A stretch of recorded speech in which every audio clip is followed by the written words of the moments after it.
thousands and thousands of people across Africa. And as David Miliband said in our first session, it's not it's not extraordinarily difficult to understand this. It's about systems. It's about how you deliver when children are very malnourished, how you try and use our inventiveness to bring them back from the brink of moving through the various different stages of malnutrition, and you do it as quickly as you possibly can. And I believe that agenda today has really had a lift from the expertise and determination that we've seen at this summit, and I hope now we can all go forward and ensure that we really deliver those results. Now, as we come to the final brilliant speakers at this session, I just want to say that the white paper that the Prime Minister launched this morning, a copy will be available for everyone as they leave after the reception following this session. I very much hope that you will take one away with you. I guarantee that if you start to read it, you will not be able to put it down, and that it really will be something you will remember and I hope enjoy reading and be enthused by. Now, the first thing we're going to hear in this session is a pre-record from the former Secretary General Ban Ki-moon, now of course the co-chair of the Centre for Global Citizens. And then after him we're going to hear from Amina Mohammed.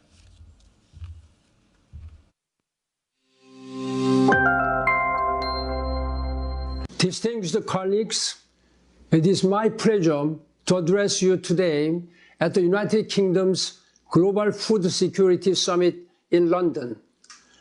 Firstly, I'd like to extend my gratitude to the governments of the United Kingdom, the United Arab Emirates, and Somalia for co-hosting this timely summit to turn the tide on food insecurity and malnutrition.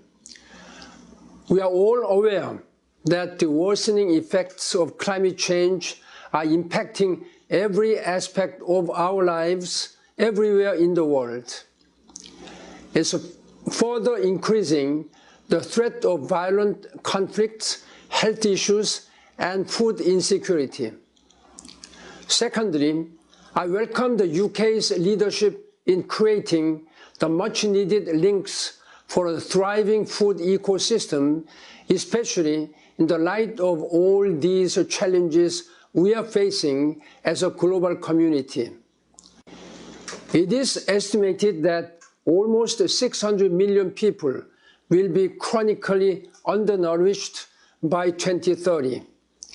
Achieving food security by 2030 will therefore be a major challenge, especially when it comes to the inclusion of women and youth in accessing and benefiting from science and innovation.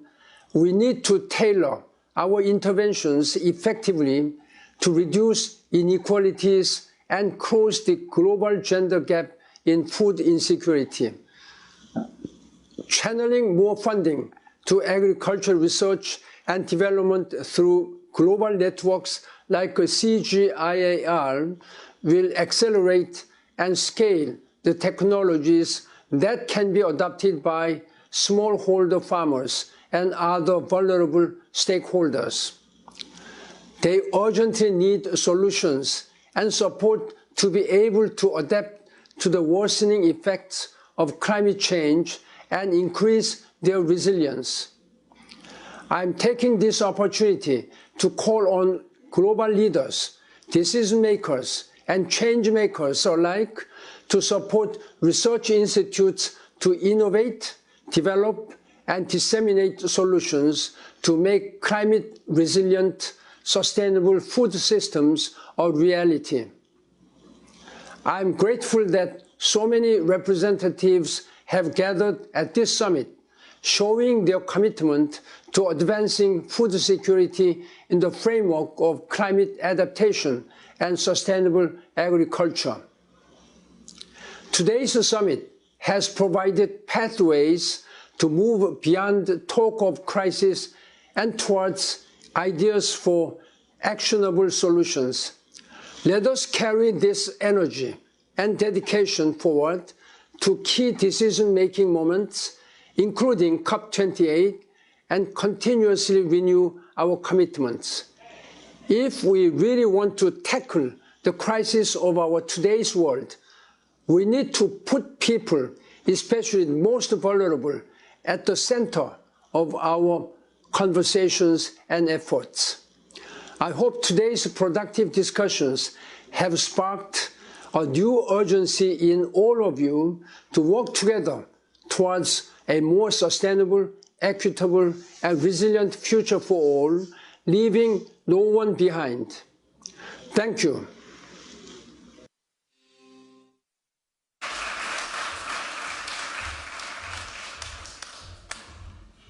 Now, Your Excellencies, ladies and gentlemen, please give a very warm welcome to Amina Mohammed, the Deputy Secretary-General, our friend and someone of enormous influence in this sphere. Thank you so much.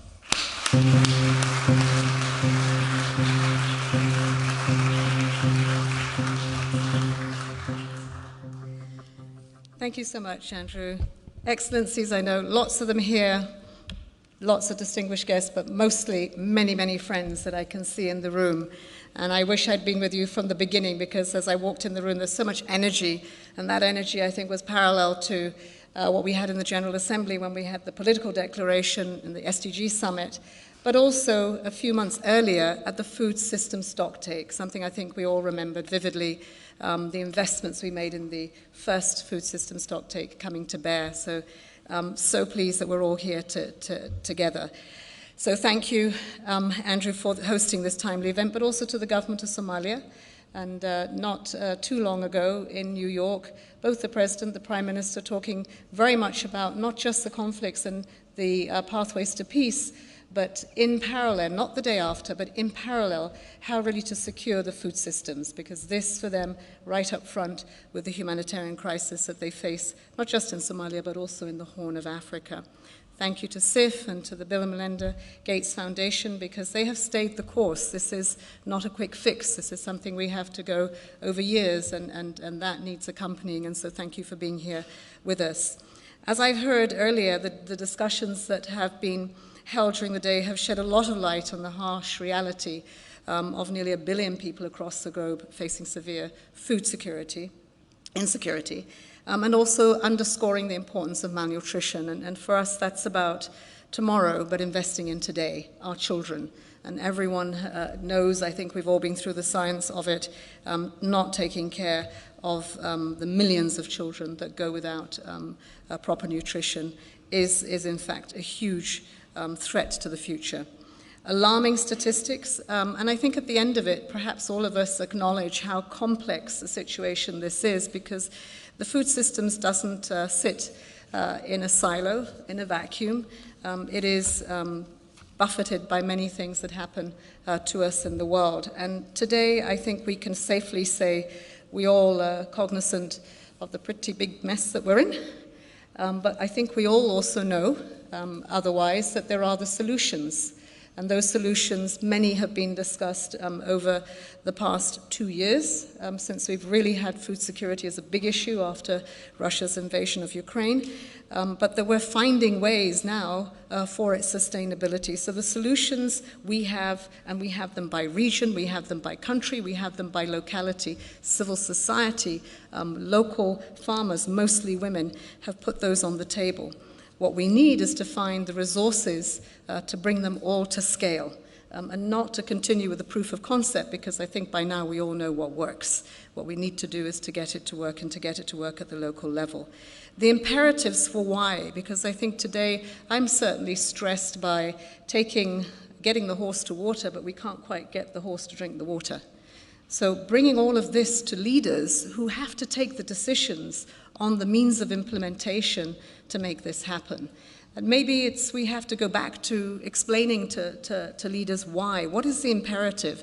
Clearly, climate is one imperative. It's an existential threat. We will be speaking about that in COP28 again. There will be a global stocktake. It will be incredibly important to address the 3 issues that face us every time we get there: adaptation, mitigation, but of course the financing.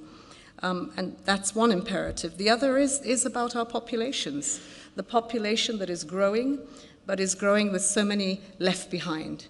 And that in itself gives us cause for concern when we see the conflicts and we look to the root causes, when we see the massive migrations internally and externally. This should give us some concern. But when we also see young people who don't see hope, and so therefore very easy for them to be distracted into many other areas that we would not ordinarily have said that should be their aspiration. And I constantly say, coming from Nigeria and experiencing Boko Haram, they were not born. It was a situation of injustice, exclusion, a lack of a future that brought young people into that space. And once they were there, it was easy to capture them internationally. And before we knew it, Nigeria had an internal issue that had become international. The issues around children, and I know we've spoken about that today, of course, for us, that is at the center of everything we do. And so I think here we've heard certainly how we ought to be addressing that. And in the end, I would say that it is in our interest, individually and collectively, that we have sufficient imperatives to make the call to action that this should be. I hope that what we take out of this room, apart from all the interactions that you've had and the many new partnerships that you must have made and been energized for, but that this must happen at the country level. The food systems are at the country level. They're not in New York, they're not in London, they're not in Paris, they're at the country level where there are millions of women and young people who should have the potential to reach their aspirations. And the food systems, as I have come to know from experts like David Nabarro and many of my colleagues from the World Food Programme, from FAO, from IFAD, that the possibilities are boundless here. And it's a massive ecosystem. And that is why we are pushing at the country level. We offer from the UN our country teams to look at the food systems and transformations, to look at the energy transitions that have to happen for climate, to look at the digital connections, the three of these, food systems, powered and connected. But let's not forget education, because without the right skills, this is not going to happen. And then we have the social protection. We still need the resilience of the poor, of the vulnerable, and here health plays a huge part, and I know that my big brother here, Tedros, is going to tell us all about that and continue to underscore the importance. And all of this is going to need to create jobs. So I hope the call to action for all of us will be one that sees it at the country level, that convinces leaders that they can take decisions that will yield dividends. We have to see that the enormous amounts of money that we're going to need for this, not all from the public sector, but how you leverage it from the private sector and the partnerships that we need, it does pay. It pays, first of all, in our humanity. And then with that comes everything else. Everyone deserves a life of dignity, and we shouldn't leave no one behind. And I'm really just thrilled to be here, to be part of the end, and I will carry the baton that goes to the country teams of the United Nations, and the next bus stop, I think, is COP28. Look forward to that. Thank you so much.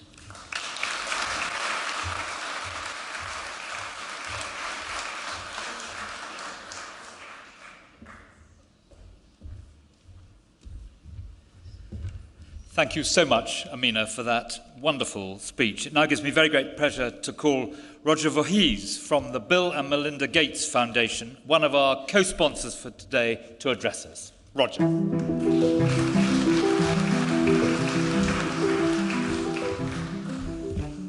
Good afternoon. There's been a lot of speeches today and a lot of talk. I'll try and keep it relatively short, but I couldn't really close today without, first of all, thanking Minister Mitchell and the UK government for hosting this summit, along with the government of Somalia and the president of Somalia, who we heard from earlier today.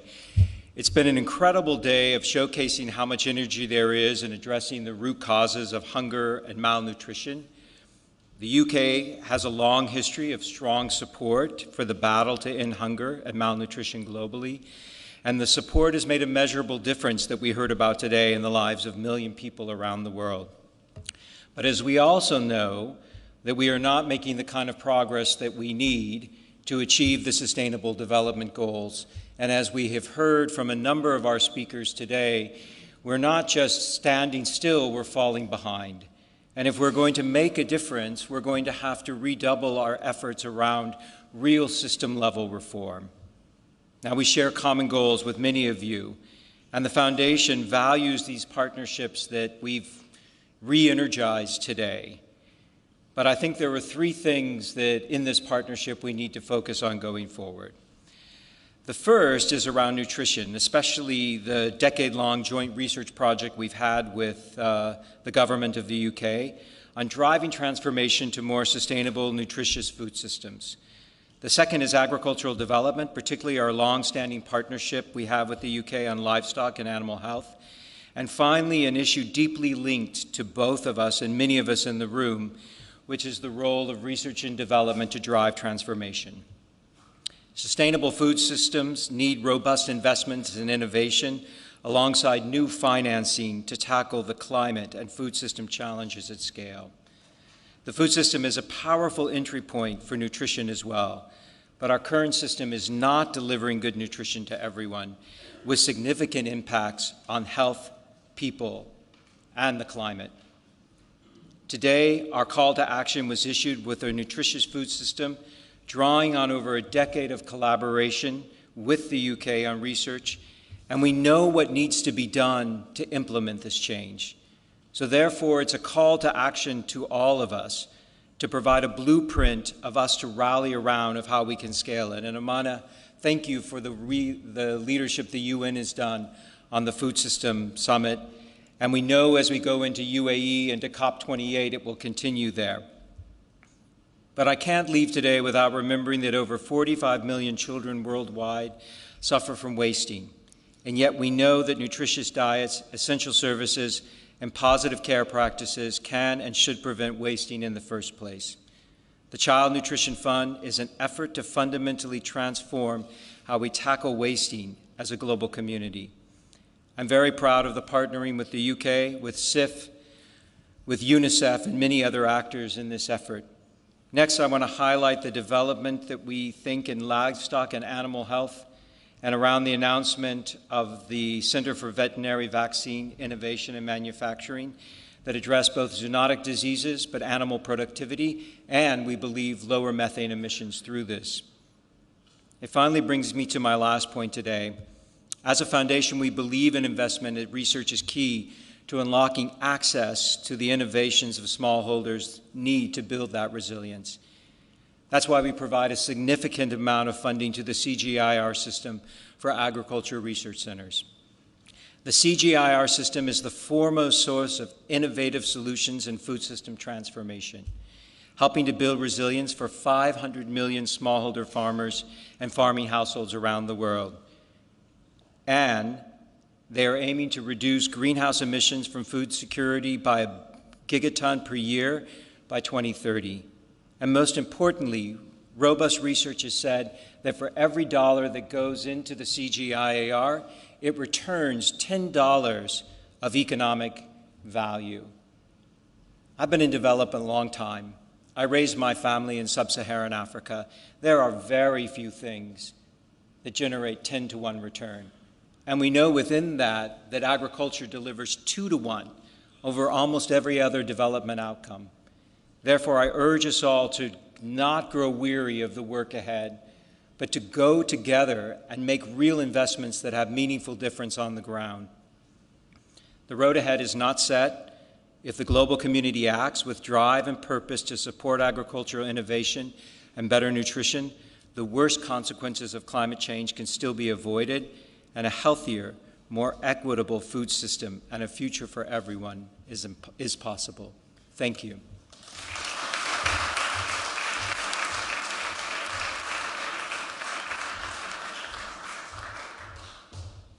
So thank you, Roger, very much indeed for those remarks.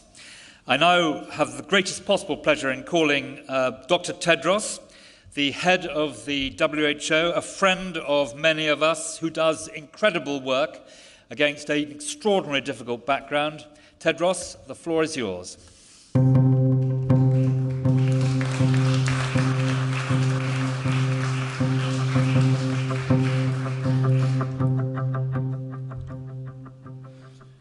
Thank you.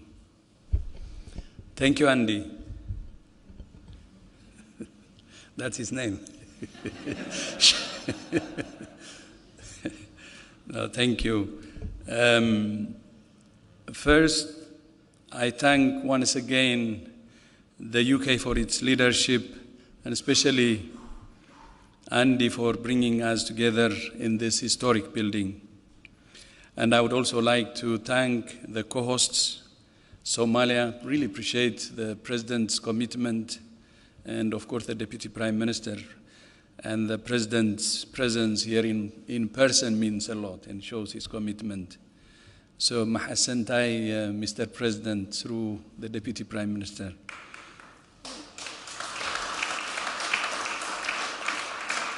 And then my thanks also to Gates Foundation, to UAE, and also to Chris, Children's Fund. As we meet in comfort and security, none of us are worried about where our next meal will come from. None of us are worried about feeding our own children. And yet, right now, that's the reality for millions of children and parents in our world. As others have said, it's not just about having enough food. It's about having access to safe, nutritious, and affordable food. Conflicts have disrupted supply chains and made food a weapon of war. As we speak, women and children in Gaza and in other conflicts are suffering from not having access to food and water. An even worse humanitarian disaster will unfold in Gaza if the conflict does not stop and humanitarian aid is delivered in much greater volumes. The COVID-19 pandemic exposed the vulnerability of food systems, and climate change is destroying crops and making agriculture livelihoods unreliable for hundreds of millions of people.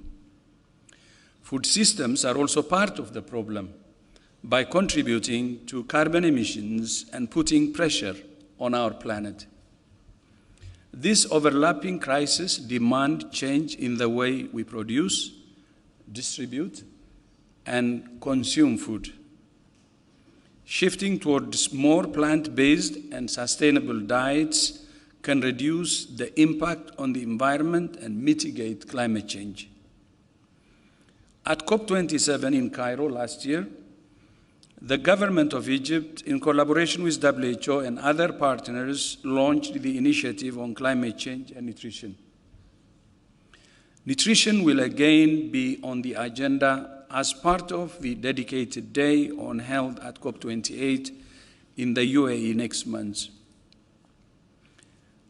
I also commend the UK's commitment to tackling climate change, environmental damage, and biodiversity loss in its new strategy for international development. Climate change is a key priority for WHO, and we are committed to supporting countries to build more climate resilient and climate-friendly health systems. Even as we address the upstream drivers of food insecurity, we also need to improve our capacity to deal with the downstream burden of malnutrition in health systems. The political declaration on universal health coverage adopted by the UN General Assembly this year recognized that food security, food safety, adequate nutrition, and sustainable, resilient, and diverse food systems are essential for promoting healthier populations. It calls for the implementation of essential nutrition actions. However, in low and middle-income countries, access to essential nutrition interventions lags far behind other essential health services. For example, while half of children with diarrhea receive life-saving and inexpensive oral rehydration therapy, less than 1 in 6 receive zinc supplements which help with recovery and growth. And while 2/3 of pregnant women have access to essential care, only half of them receive iron and folic acid supplements. It's essential, therefore, that countries integrate these essential life-saving nutrition interventions as part of their journey towards universal health coverage. That will require strengthening the health workforce with a sufficient number of nutrition professionals and integrating it into the primary health care. Globally, on average, there are only 2 trained nutrition professionals per 100,000 population, while at least 10 are needed. This is a problem across the world, and only 23 countries are able to meet this WHO standard. Investment in direct nutrition interventions must also be increased. In the 48 countries for which we have data, average government expenditure and donor investment on nutrition is much lower than for other areas of health spending. And yet, for each dollar invested, there is an estimated return of $16. I commend the government of Pakistan for having announced today their investment in eliminating malnutrition in all its forms and to reduce the proportion of children suffering from wasting. I commend the 23 countries who have committed to implement the Global Action Plan on wasting. Honorable Ministers, dear colleagues and friends, let me leave you with 3 requests. First, we must strengthen services. We urge countries to integrate service for nutrition into health services as part of their journey towards universal health coverage. Second, we must strengthen support. We urge donors to invest in supporting the countries that need it most. And third, we must transform food systems. All of us together have a role to play in changing the way food is produced, distributed, and consumed to prevent disease and promote healthier populations, societies, and economies, and to protect our planet. My thanks once again to the UK for your leadership on this issue. WHO remains committed to working with all of you to strengthen services, strengthen support, and transform systems to make food what it should be, a source of health. Thank you very much. And Andy, back to you.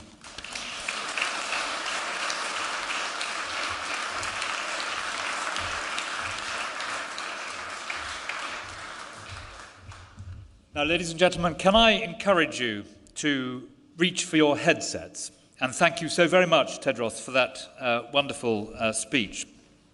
And we're now going to hear from the Brazilian minister with a title as a minister that many of us would envy. He's the Minister for Social Development and the Fight Against Hunger from Brazil. So I welcome Minister Wellington Dias to the stage and look forward very much indeed to what he has to say.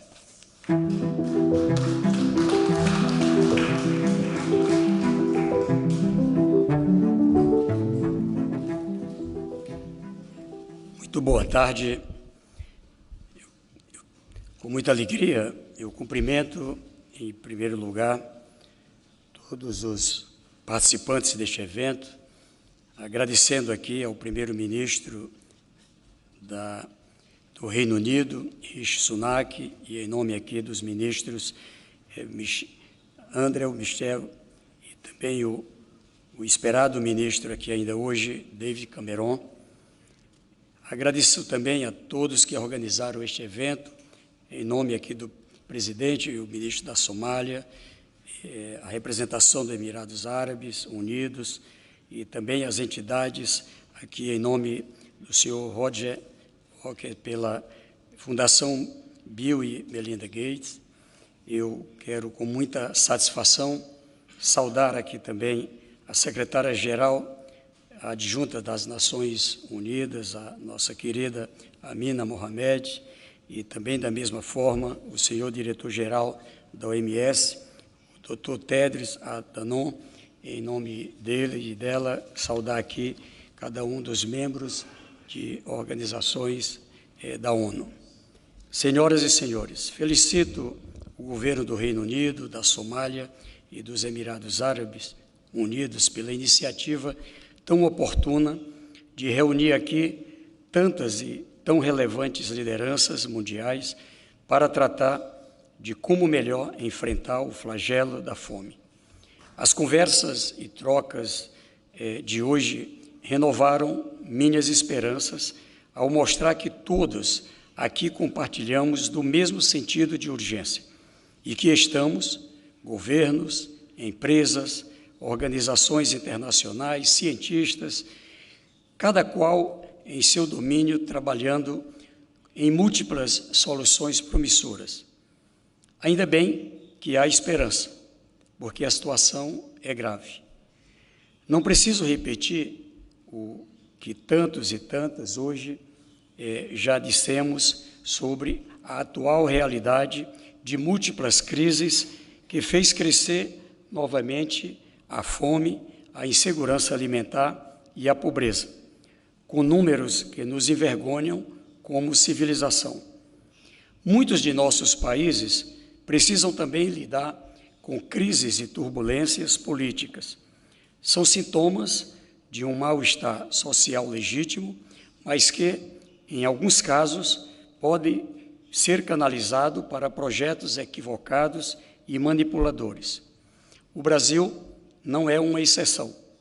Nos últimos anos, vivemos um importante retrocesso político que comprometeu políticas e programas sociais estabelecidos, extinguiu canais de participação social na formulação de políticas públicas e debilitou sistemas e rede de proteção social, desvirtuando os seus propósitos e colocando-os a serviço de fins eleitoreiros.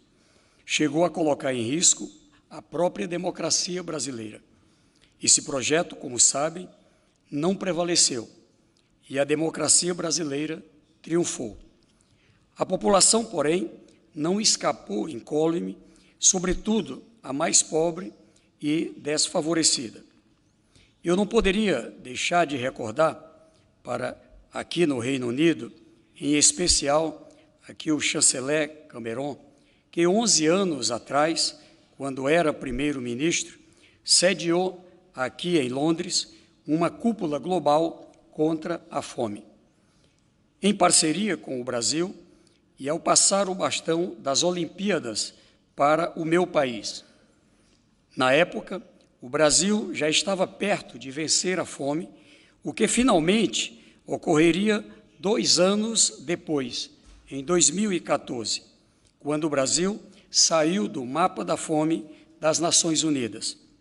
E passamos para compartilhar nossa experiência com o mundo.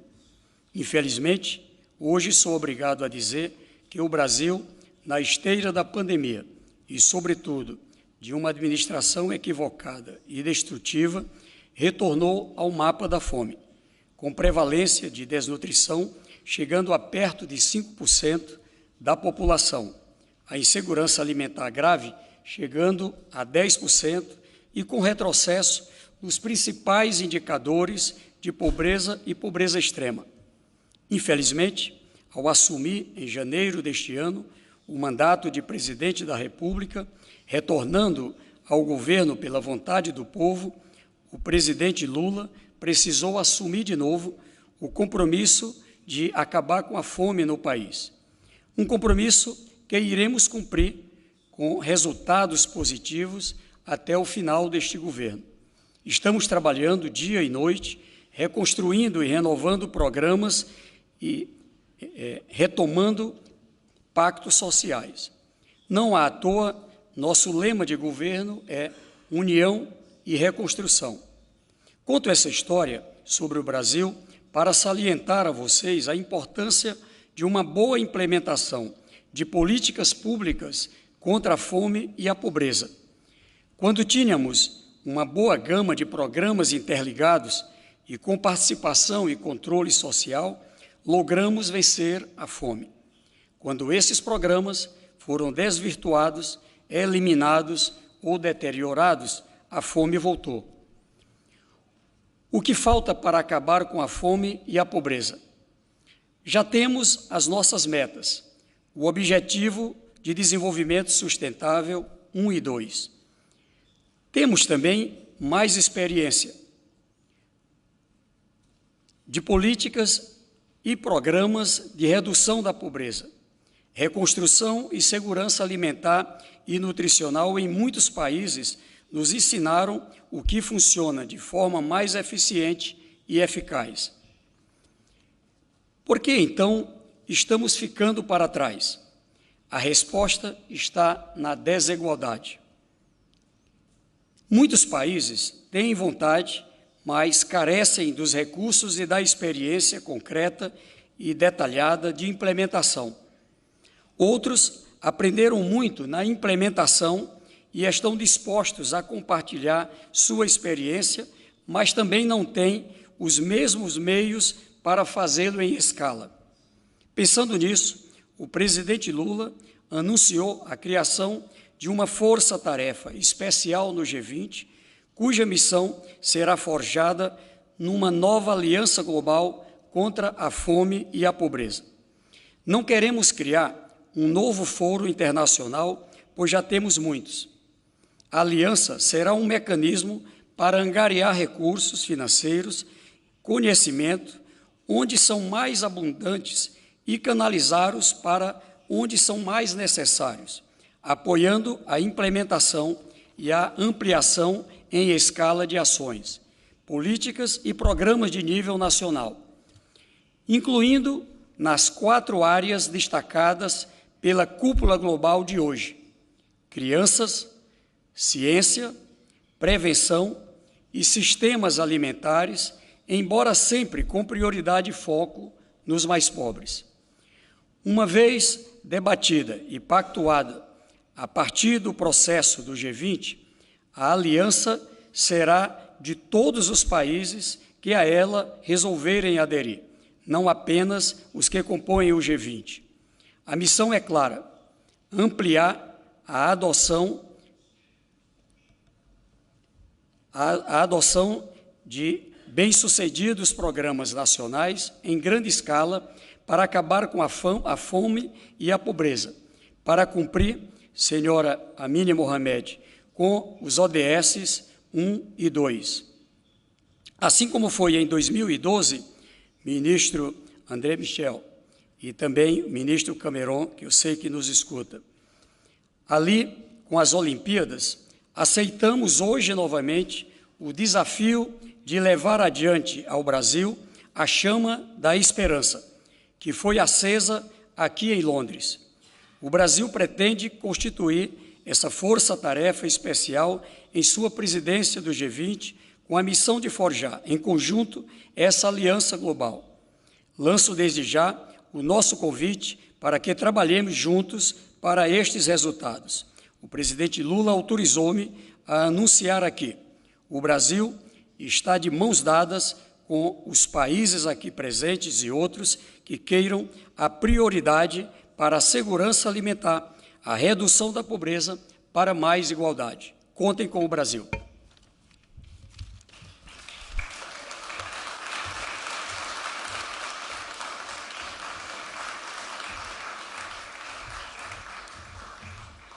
Obrigado, and thank you so very much indeed for those remarks. Now, I think I'm shortly going to be able to introduce the Foreign Secretary to close this brilliant day. But before I do so, I hope that you will allow me to make an announcement about the fantastic refreshments which will be provided for our closing reception by the World Food Programme chef advocate Arthur Potts Dawson. His recipes are focused on seasonal local ingredients that recognise the balance of air, soil, carbon, water, energy and health that underpin our food system. It is a zero-waste menu, even transported here by electric vehicle. As we know, loss and waste are significant factors in food insecurity, so let me thank Arthur, who is in the kitchen, for his efforts.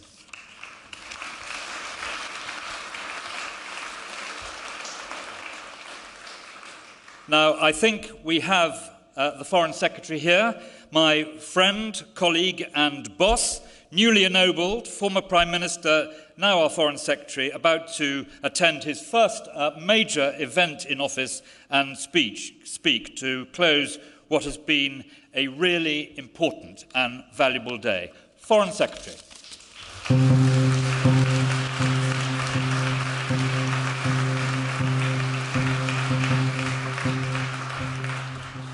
Well, thank you, ladies and gentlemen. Thank you, Andrew. A week into my new job, and I'm delighted that this is my first speaking engagement because it's an issue that really matters.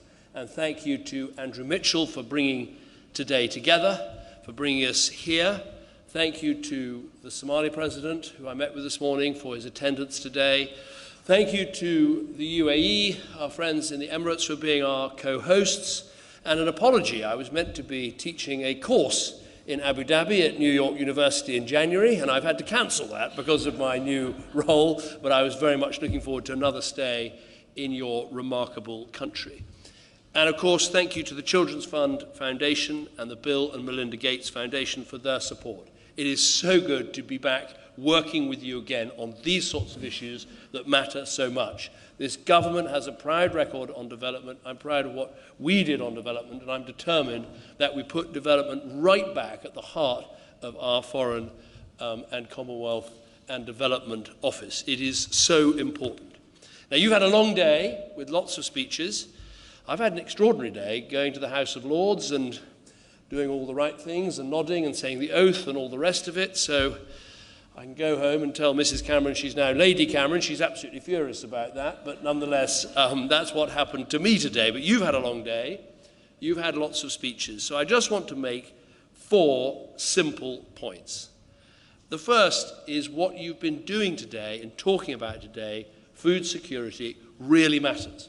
I believe in all of the Sustainable Development Goals. Indeed, I was part of the committee that helped do the original work on drawing them up. They're all important. I care about all of them. But food is foundational to all aspects of development. Without secure access to a nutritious diet, nothing can be achieved. And malnourished children can never fully develop their bodies and their minds, and it robs them of their futures, and it robs their societies of their potential. And the number of people facing acute food insecurity is the highest that it has been in years. And this is just the tip of what I've called a silent crisis, with 1/3 of the world unable to afford a healthy diet. So I promise you this today, the UK will continue to lead efforts like this. Now, it's great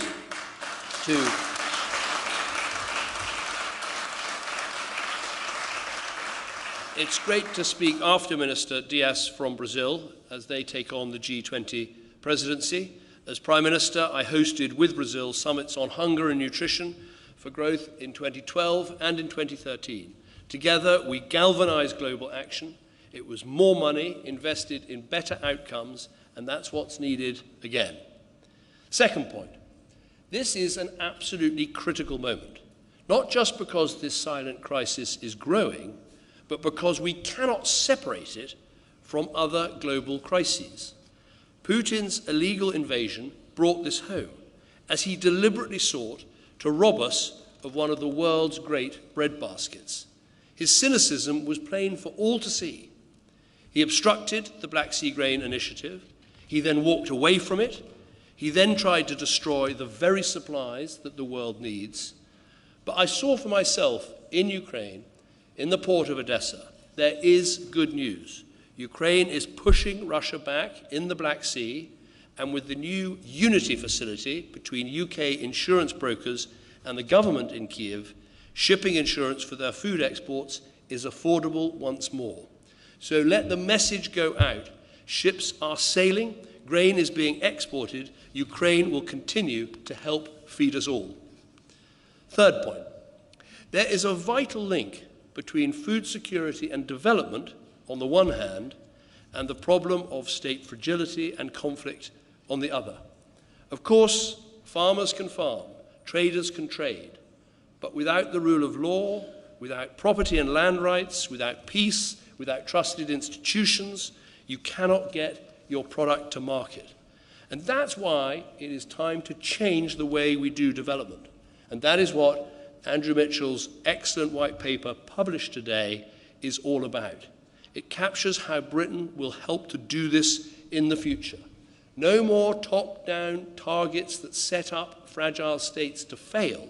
Instead, working with them to make sure we back their priorities, help them deliver, help them to tell the story to their people about what they're doing to bring their countries to security and prosperity. We will work as partners on strategies and plans which developing countries can own and deliver. We will push to unlock the full potential of development finance. I want us to watch as all those all those multilateral development banks look at their balance sheets, work out how much more they can lend, and we work with them to get that money into development, into the poorest countries, helping the poorest people. Finally, my fourth point, a note of optimism. We can tackle this problem. With innovation and technology, we are capable of feeding all the people on our planet. It can be done. We have the technology. We must bring it to bear.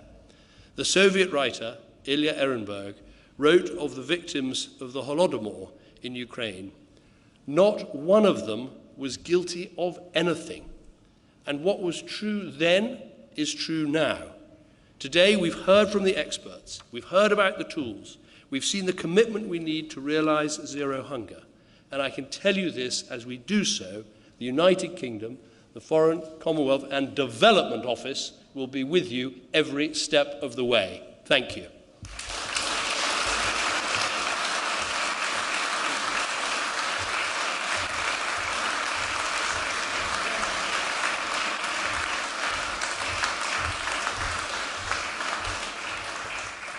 Well, ladies and gentlemen, I thank the Foreign Secretary very much indeed for his inspiring words. That completes today.